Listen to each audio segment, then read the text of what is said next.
1 years. உங்க கூட்டணி வெற்றி பெறுவதற்கான இடத்திலிருந்து எங்களை இதெல்லாம் முன்வைக்கிறீங்க, எங்க மேல விமர்சனம் வைக்கிறீங்க. ஆனா நாட்டு மக்கள் பற்றி தானே நீங்க கவலைப்படணும் அப்படிங்கிற அந்த அக்கறையின் பலன் தான் நாங்கள் பேசுகிறோம். சரி, இப்போ மாண்புமிகு முதல்வர் அவர்கள் சொன்ன அறிக்கையும் சரி, மரியாதைக்குரிய எடப்பாடி பழனிசாமி அவர்களும் இன்னைக்கு அந்த ட்வீட் போட்டதில் ஒரு நாள் ஒரு நொடி கூட எங்கள் பெயரிலும் கொடியிலும் மட்டுமல்ல எங்கள் குருதியிலும் குடியிருக்கும் பேரறிஞர் பெருந்தகை அண்ணா அவர்களை விட்டுக் கொடுக்க மாட்டோம். இப்போ இதுதான் நம்ம சொல்ல வர்றது. இப்போ மரியாதைக்குரிய ஸ்டாலின் அவர்கள் முதல்வர் அவர்களும் கொள்கை ரீதியாக எப்படி செயல்படுறோம் அப்படிங்கிறத சொல்கிறாங்க. அரசினுடைய செயல் திட்டங்கள் நலத்திட்டங்களை யார் பண்ணுறாங்க அது தனி. விடுதலை சிறுத்தைகள் கோட்பாட்டு அடிப்படையில் எப்படி செயல்படுறாங்க அப்படிங்கிற அடிப்படையில் நாங்கள் பார்க்குறோம், நலத்திட்டங்கள் அடிப்படையில் நாங்கள் பார்க்கல. இப்போ இவர் என்ன சொல்கிறாரு, குருதியில் பேரறிஞர் அண்ணாவினுடைய கொள்கை தான் இருக்குது அப்படின்னு சொன்னால், என்னுடைய கேள்வி, பாஜகவோடு அவர்கள் கூட்டணி வைத்தார் அதிமுக. சரி, 2000 நீங்கள் சில விஷயங்களை மட்டும் சொல்கிறேன். ஆகஸ்ட் 12, 2023 தில்லி சீர்திருத்த மசோதா கொண்டு வரப்பட்டது. அந்த தில்லி சீர்திருத்த மசோதா குடிமைப்பணி அதிகாரிகளை நீங்க மாநில அரசு தான், டெல்லி தான் அதுக்கு அதான் இணைக்கிறது, அவங்கள யார் எடுக்கிறது அப்படிங்கிறது அவங்களுடைய பொறுப்பு. ஆனா அது அவசரமா சட்ட மசோதா கொண்டு வராங்க. அதை ஆதரித்து மாநில உரிமைகளுக்கு எதிராக வாக்களித்த கட்சி எது? அதிமுகவா இல்ல விடுதலை சிறுத்தைகளா? அப்ப இந்த இடத்துல என்னன்னா ரொம்ப முக்கியம். இன்னொரு என்னன்னா 370 ரத்துவ 2019 கொண்டு வரப்போது மரியாதைக்குரிய அன்னைக்கு நவநீத கிருஷ்ணன் இருந்தார் நினைக்கிறேன், நாடாளுமன்ற உறுப்பினர்.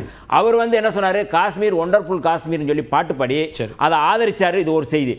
அதை விட ரொம்ப மோசமானது என்னன்னா, உச்சநீதிமன்ற தீர்ப்புல இந்த ரத்து செல்லும் சொல்லிட்டு அதுல கொடுத்த ஜட்ஜ்மெண்ட் என்ன முக்கியமானது என்னன்னா, அதாவது மாநில அரசை கலைப்பதற்கான அதிகாரம் ஒன்றிய அரசுக்கு இருக்கு அப்படிங்கிறது அதுல இருக்குது. சரி, அதை ஆதரித்தவர்கள் மரியாதைக்குரிய எடப்பாடி பழனிசாமி அவர்கள். நான் சொல்றேன், குருதியில் பேரறிஞர் அண்ணா பெருந்தகை இருக்கிறார் அப்படின்னா இது அடிப்படையில் மாநில பேரறிஞர் அண்ணாவுடைய கொள்கை.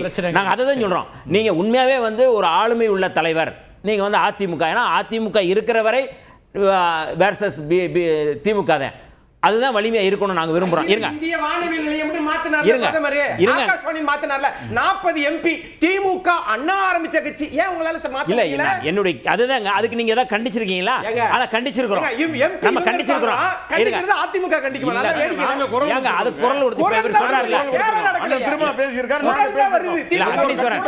இல்ல அக்னீஸ்வரன் எப்படி நான் கேட்ட கேள்விக்கு எதுவும் இல்ல, நான் மரியாதை அதை தான் சொல்றேன் நான்.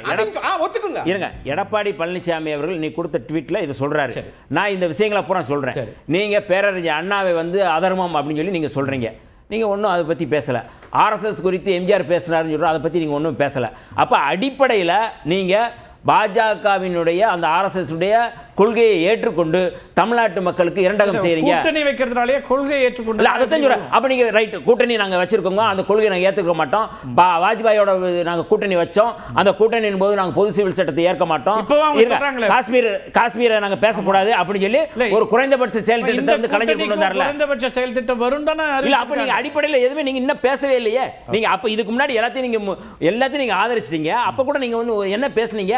இவ்வளவு சட்ட திருத்தங்கள் எல்லாத்தையும் கொண்டு வந்து நீங்க அடிப்படையில முழுமையா அவர்களுடைய சட்டத்தை நீங்க ஒரே நாடு ஒரே கொள்கையை கடைசியில் நீங்க ஆதரிச்சீங்க.